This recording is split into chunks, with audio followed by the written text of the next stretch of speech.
The Tongues of Toil by William Francis Barnard. Ready for LibriVox.org by Stephen Collins. Do you hear the call from 100 lands, lords of a dying name? We are the men of sinewed hands whom the earth and the seas acclaim. We are the hordes that made you lords and gathered your gear and spoil, and we speak with a word that should be heard. Hark to the tongues of toil.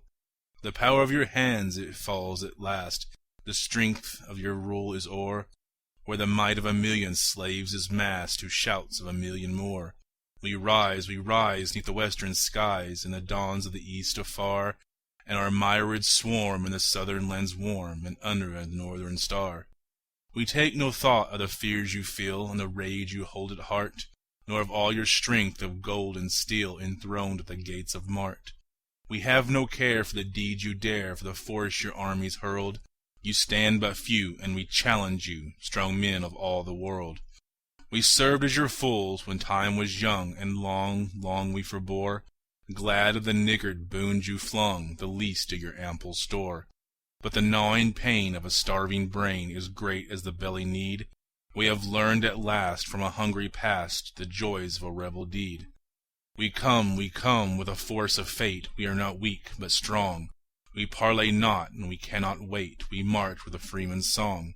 We claim for meed what a life we can need, that lives as a life should live, not less, not more, from the plenteous store from which freeborn labors give.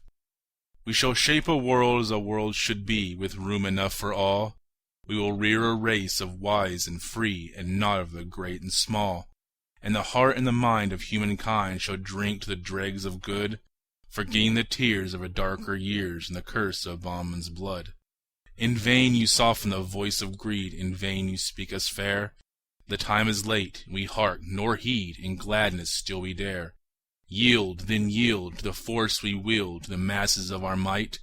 We are countless strong at the throat of wrong, the warriors of the right.